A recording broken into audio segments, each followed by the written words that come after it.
ఒకప్పుడు నరసాపురం అనే గ్రామంలో రామయ్య అనే ఒక పేద రైతు ఉండేవాడు. అతని ఇంట్లో అతడి భార్య సరస్వతి మరియు 16 సంవత్సరాల కుమారుడు కలిసి ఉండేవారు. రామయ్యకు కేవలం వ్యవసాయం చేయడమే వచ్చేది. దాని తప్ప మరెక్కడా పని నేర్చుకోలేదు. సరైన సమయంలో వర్షం పడకపోవడంతో అతని పొలంలో పంటలు పండే పరిస్థితి లేకపోయింది. దాంతో కుటుంబాన్ని నెట్టుకొచ్చుకోవడం చాలా కష్టమైంది. అలా ఒకరోజు, ఏమండి, మన ఇంట్లో సరుకులు లేవు. ఇక నేనేమి చెయ్యాలో అర్థం కావడం లేదు. అరే సరస్వతి, నువ్వు ఆందోళన పడకు, నేనేదో ఒకటి చేస్తాను. అలా చెప్పి రామయ్య ఇంటినుంచి బయలుదేరి వెళ్ళిపోయాడు. దారిలో, హో రామా, ఏంటి నాకిలాంటి పరిస్థితి వచ్చింది? నా ఇంట్లో ఒక్క గింజ కూడా లేదు. నేను నా భార్య సరస్వతి ఇద్దరూ ఆకలితో ఉన్నా పర్లేదు, మేం భరిస్తాం. కాని నా కొడుకు ఎలా ఉంటాడు? నేను కేవలం పొలం పనులే నేర్చుకున్నాను.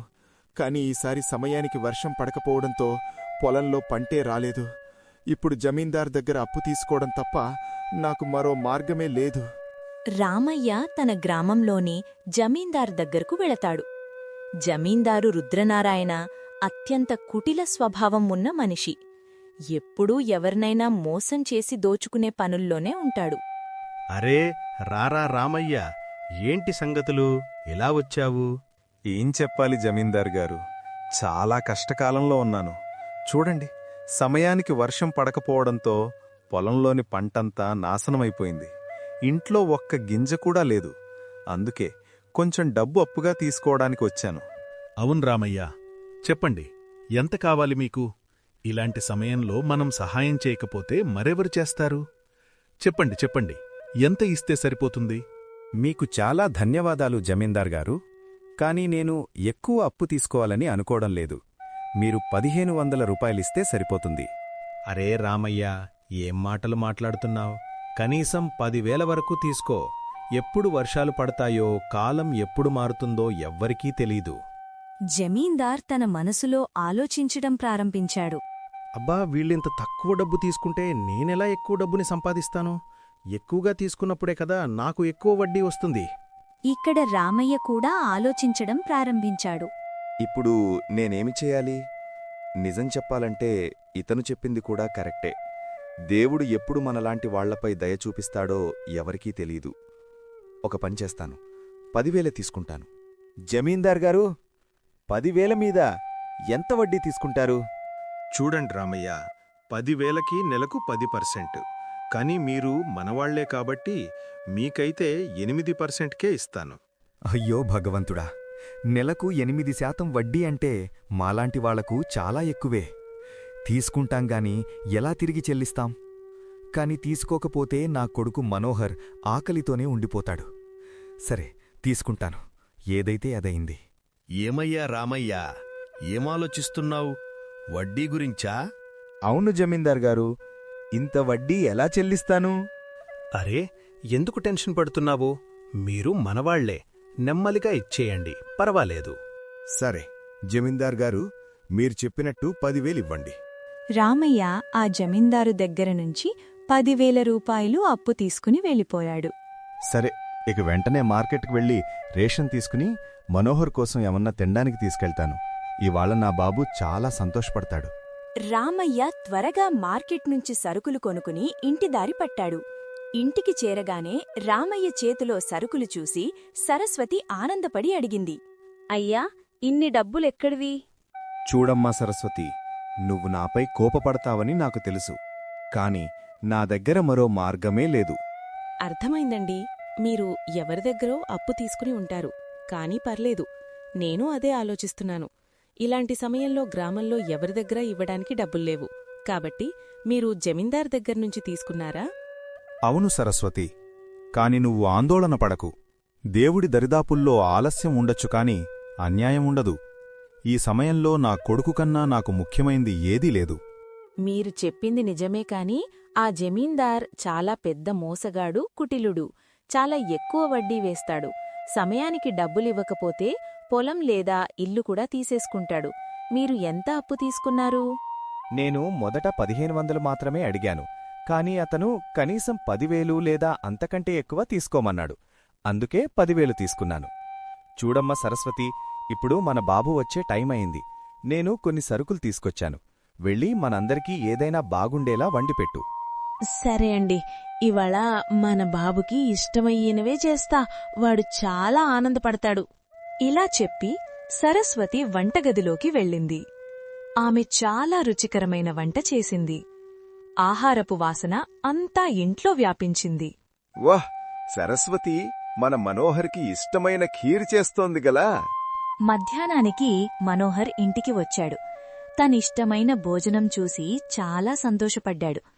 చాలా రోజుల తర్వాత రామయ్య కుటుంబ ముఖాల్లో ఆనందం మెరిసింది. అమ్మా, భోజనం చాలా చాలా రుచిగా ఉంది. ఇవాళ నిజంగా మజా వచ్చిందమ్మా. నాన్నా, నా ఫ్రెండ్ రోహన్ నన్ను ఈరోజు పిలిచాడు. వాళ్ళ నాన్నగారికి నన్ను పరిచయం చేస్తాడట. కాబట్టి నేనక్కడికి వెళ్ళొస్తాను. 1 గంటలో వచ్చేస్తాను. సరే బాబు, వెళ్ళిరా. నాన్నా, మీరాందోళన పడకండి. నేను బాగానే వెళ్ళి వస్తాను. ఇలా చెప్పి మనోహర్ ఇంటి నుంచి బయలుదేరాడు. భగవంతుడా, మా పొలంలో ఈసారి పంటేమీ రాలేదు. నాకోసం మాత్రమే నాన్న డబ్బులు కోసం ఇన్ని కష్టాలు పడుతున్నారు. నేనేదో ఒకటి చేసి మా అమ్మా నాన్నల బాధలు తగ్గించేలా ఆశీర్వదించు అని భగవంతుని ప్రార్థిస్తూ మనోహర్ తన స్నేహితుడు రోహన్ ఇంటికి చేరుకున్నాడు. తలుపు వద్ద రోహన్ అతని కోసం ఎదురుచూస్తూ ఉన్నాడు. అరే మనోహర్, వచ్చావా? లోపలికి రారా. నాన్నగారు నిన్ను చూసేందుకు ఎప్పట్నించో ఎదురుచూస్తున్నారు. రోహన్, కాని మీ నాన్నగారు నన్నెందుకు కలవాలననుకుంటున్నారు? అది నువ్వే మా నాన్నగారినడుగు. రోహన్ వాళ్ల ఇల్లు చాలా పెద్దది, అందంగా ఉంటుంది. అతను వాళ్ల అమ్మా నాన్నలతో కలిసి ఉంటాడు. రోహన్ వాళ్ల నాన్నకు మనోహర్ గురించి చెప్పాడు. అతని నాన్న గట్టిగా కష్టపడి పనిచేస్తాడని, పొలంలో గంటల తరబడి పనిచేస్తాడని. కానీ డబ్బుల సమస్య వల్ల ఇంట్లో చాలా టెన్షనున్నాయి. రా బాబు, ఎలా ఉన్నావు? నమస్తే అంకుల్ గారు. నమస్తే ఆంటీ. నేను బాగున్నాను. మీరందరూ ఎలా ఉన్నారు? సంతోషంగా ఉండు బాబు, మేమంతా బాగున్నాం. రఘునాథ్ మనోహర్తో అతని అమ్మానాన్నల గురించి ఒక 10 నిమిషాలు మాట్లాడాడు. తరువాత, బాబూ మనోహర్, నువ్వు చాలా తెలివైన పిల్లవాడివే.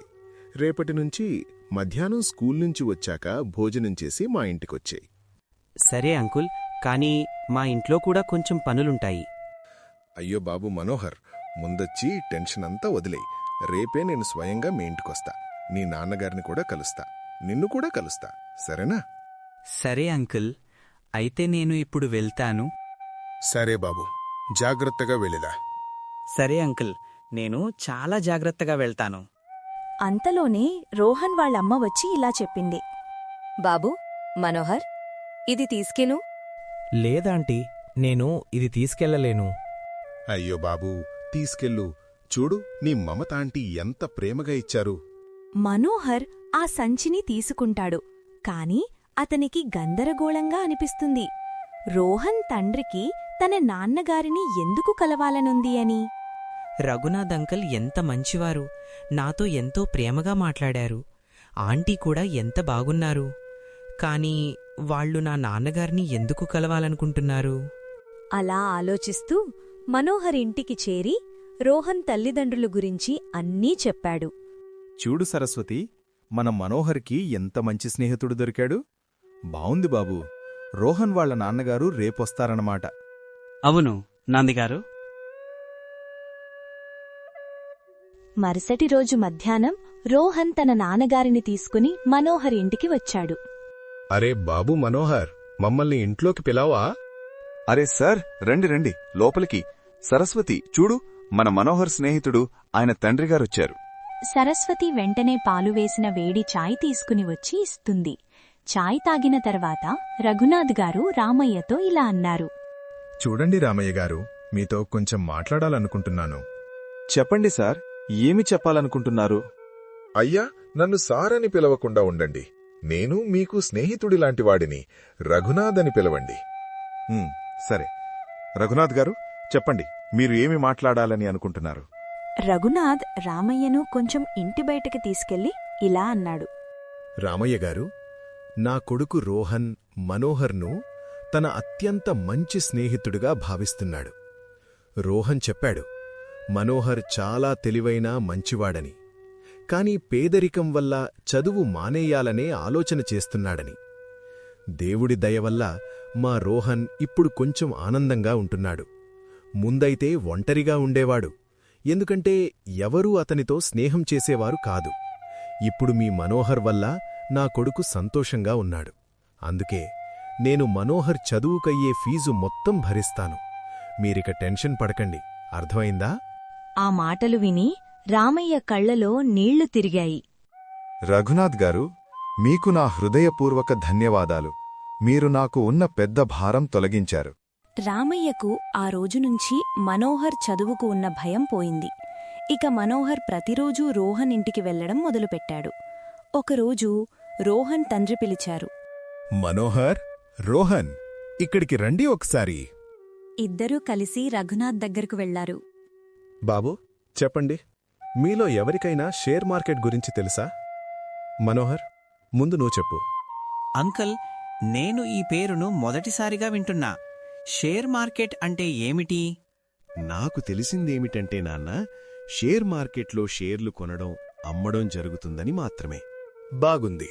రేపట్నుంచి మీరిద్దరూ రోజుకు అరగంట నా దగ్గర కూర్చుంటారు. నేను మీ ఇద్దరికీ కొన్ని విషయాలు నేర్పాలి. మనోహర్కి ఇవన్నీ ఏమాత్రం అర్థం కాలేదు. అయినా తెలుసుకోవాలనే కోలిక పెరిగింది. అందుకే రోహన్ ఫోన్లో గూగుల్లో వెతికాడు. అతను అవి చూసి ఆశ్చర్యపోయాడు. మరుసటి రోజు,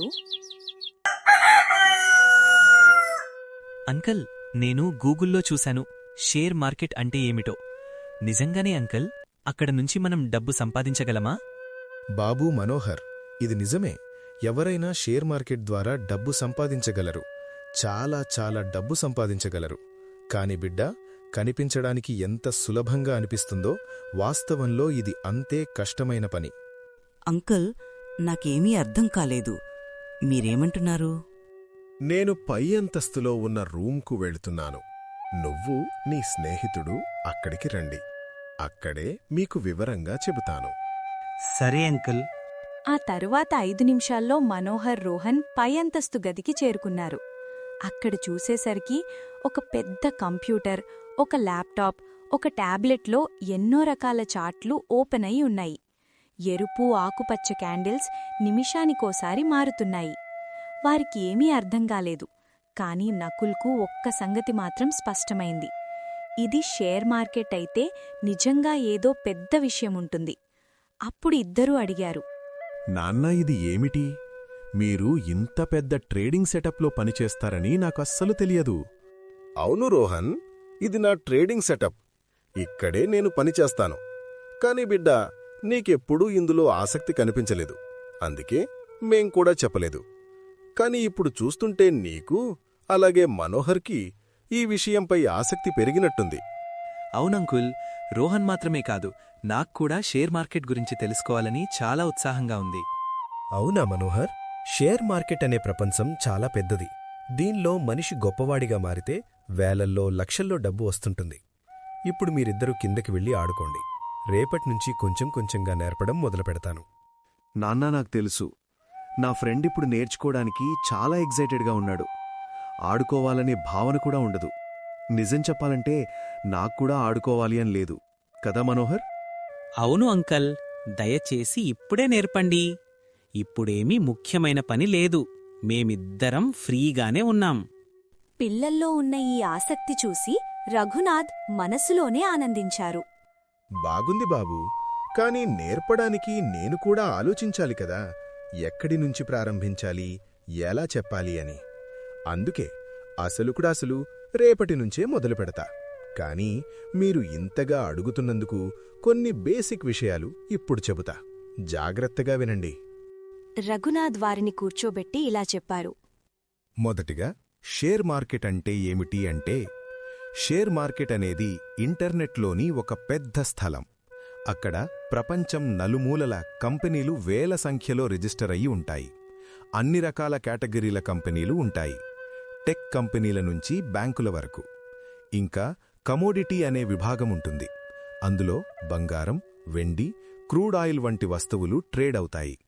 ఆ రోజు రఘునాథ్ గారు వారిద్దరికీ ఇదిగో ఈ కొంత మాత్రమే చెప్పారు. కాని మనోహర్కు మాత్రం రాత్రి నిద్ర రాలేదు. అతనికి ఒకే ఆలోచన. ఓ దేవుడా, మీకు రఘునాథ్ అంకుల్కి ఎంతో ధన్యవాదాలు. నా కుటుంబాన్ని పేదరికం నుంచి బయటకు తీయడానికి ఇదొక మార్గమని నాకు తెలిసింది. నేను నా ప్రాణం పెట్టైనా ఇదంతా నేర్చుకుంటాను. దేవుడా, నన్ను ఒంటరిని చెయ్యొద్దు. గదిమూల నుంచి ఇది చూస్తున్న సరస్వతి రామయ్య వద్దకి వెళ్ళి, అయ్యా, ఒక్కసారి ఇటు వినండి. ఏమైంది సరస్వతి? ఎందుకు నన్ను నిద్ర నుంచి లేపుతున్నావు? మన మనోహర్ ఇవాళ ఏదో ఆలోచనలో ఉన్నట్టున్నాడు. చూడండి, ఎంతసేపట్నుంచో పరుపుపై తిరుగుతూనే ఉన్నాడు. అవును సరస్వతి, నువ్వు చెప్పింది నిజమే. రా, వెళ్ళి మనోహర్ని అడుగుదాం. రామయ్య, సరస్వతి ఇద్దరూ మనోహర్ దగ్గరికి వెళ్ళి అడుగుతారు. బిడ్డా, మనోహర్, ఏమైందిరా? నిద్ర రావట్లేదా? ఏదైనా విషయం ఉంటే చెప్పవచ్చు కదా. నాన్నా, అమ్మా, నేను విజయవంతమైన మనిషి అయిపోయినప్పుడు మీకు ఎలా అనిపిస్తుందో అని ఆలోచిస్తున్నాను. మనకు ఒక మంచి ఇల్లు కూడా ఉంటుంది. అబ్బో పిచ్చోడా, మేమిద్దరం బెదిరిపోయావని అనుకున్నాం. నువ్వు సక్సెస్ అయితే మేమెంత సంతోషపడతామో నీకే తెలీదు కదా సరస్వతి? అవును, ఖచ్చితంగా. మన మనోహర్ విజయవంతమైన మనిషైతే అది ఎంత గొప్ప విషయం. అమ్మా, నాన్న, మీరిద్దరూ ఇప్పుడు వెళ్ళి నిద్రపోండి. మీరు ఏమీ టెన్షన్ పడద్దు. అలా రామయ్య, సరస్వతి నిద్రపోయేందుకు వెళ్లారు. మరుసటి రోజు రోహన్ పెన్ నోట్బుక్ తీసుకుని బాగా ఉత్సాహంగా రోహన్ ఇంటికి చేరుకున్నాడు. తలుపు వద్ద రోహన్ ఎదురుచూస్తూ ఉన్నాడు. నీ ముఖం చూస్తేనే అర్థమవుతోంది, నీ మనసంతా ఇవాళ షేర్ మార్కెట్ నేర్చుకోవడంపైనే ఉంది కదా?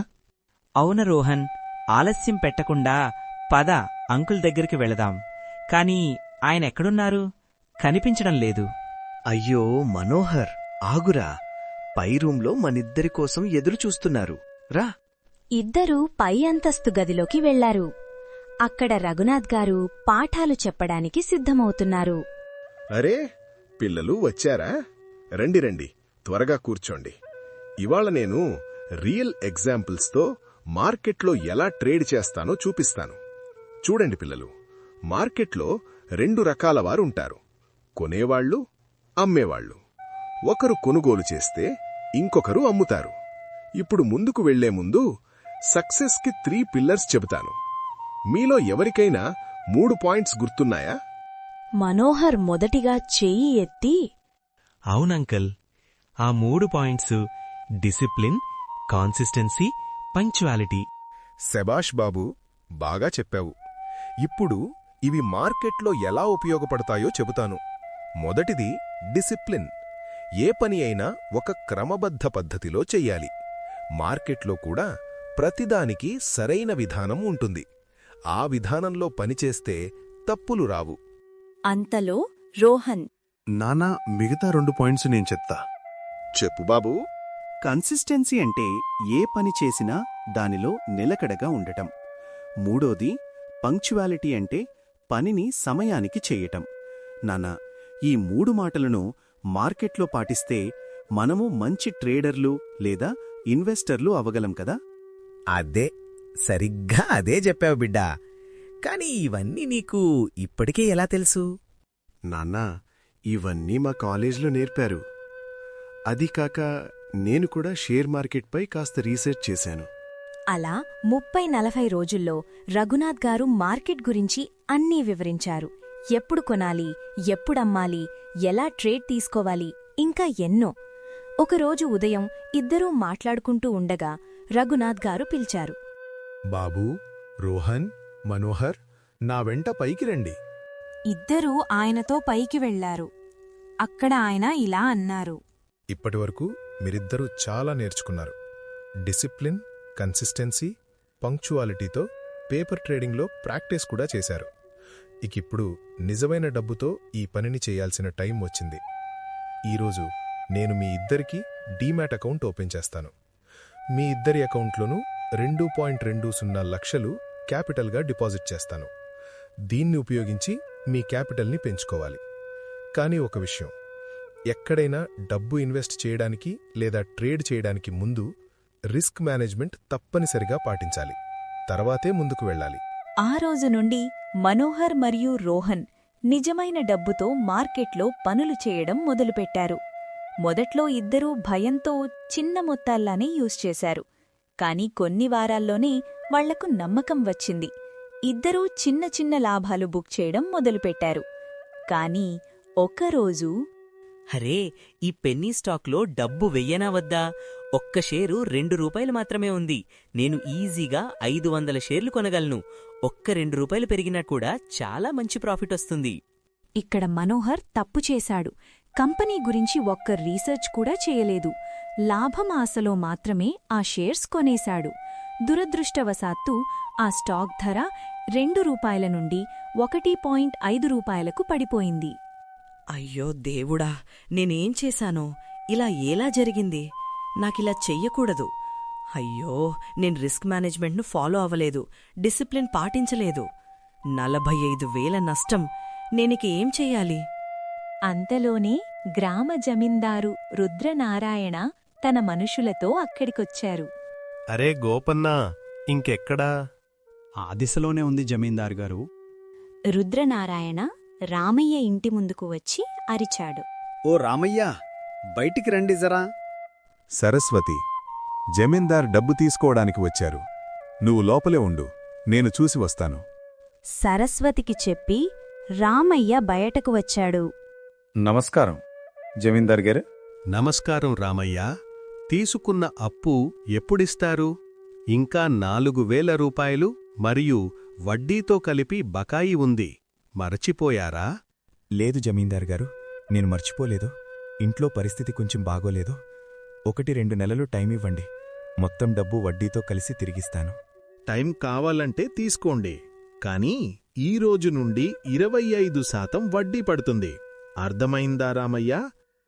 అంతలోనే మనోహర్ నిద్రలో శబ్దం విని లేచాడు. అమ్మా, ఏమైంది? జమీందార్ గారు మనింటికెందుకొచ్చారు? బాబూ, ఏడాది ముందు మీ నాన్నగారు జమీందార్ దగ్గర డబ్బు తీసుకున్నారు. ఇంకా కొంచెం ఇవ్వాల్సి ఉంది. అది అడగడానికి వచ్చారు. మనోహర్ బయటికి వెళ్లి జమీందార్తో మాట్లాడాడు. నమస్కారం జమీందార్ గారు. సంతోషంగా ఉండు బాబూ. మీరు గౌరవంగా జీవిస్తారు. మీ నాన్నకి చెప్పు, మా డబ్బు త్వరగా ఇవ్వమని. మనోహర్ తన మొబైల్ తీసి ఇలా అన్నాడు. చెప్పండి జమీందార్ గారు, వడ్డీతో కలిపి ఎంతవుతోంది? అరే గోపన్నా, ఆ డైరీ అందుకో. ఇదిగోండి జమీందార్ గారు, తీసుకోండి. జమీందార్ డైరీలో చూసి ఇలా అన్నారు. చూడు బాబూ, 4,000పై 8% వడ్డీతో సంవత్సరానికి, అంటే మొత్తం 4,576 రూపాయలు అవుతుంది. మీ అకౌంట్ నంబర్ చెప్పండి. ఇప్పుడే మొత్తం డబ్బు ట్రాన్స్ఫర్ చేస్తాను. రుద్రనారాయణ తన అకౌంట్ నంబర్ చెప్పాడు. మనోహర్ వడ్డీతో కలిపి మొత్తం డబ్బు ఆ అకౌంట్లో ట్రాన్స్ఫర్ చేసి పెట్టాడు. మెసేజ్ రావటం తర్వాత జమీందార్ అక్కడ్నుండి వెళ్ళిపోయాడు. కాని రామయ్యకు అర్థం చేసుకోవటం కష్టంగా ఉంది. మనోహర్ వద్ద డబ్బు ఎలా వచ్చిందో. అందుకే అతను మనోహర్ను అడిగాడు. బాబూ, మనోహర్, ఇది నీవే చేశావా? నీ దగ్గర ఇంత డబ్బెలా వచ్చింది? అరే, ఏమైంది? అమ్మా, నాన్న, మీరిద్దరూ ఇప్పుడు ప్రశాంతంగా ఉండండి. ఇప్పుడు మీ బాబు ఇంటర్నెట్ సహాయంతో డబ్బు సంపాదిస్తున్నాడు. కొంచెం డబ్బు సేవ్ చేసుకున్నా అదిచ్చేశా నాన్నా. ఇది నిజమేనా? అలా కూడా జరుగుతుందా? ఇంటర్నెట్ ద్వారా డబ్బు సంపాదించగలవా? నానా, రఘునాథ్ అంకుల్ నాకు, రోహన్కు షేర్ మార్కెట్లో ఎలా పనిచెయ్యాలో నేర్పించారు. అది ఉపయోగించి కొంచెం డబ్బు సంపాదిస్తున్నా.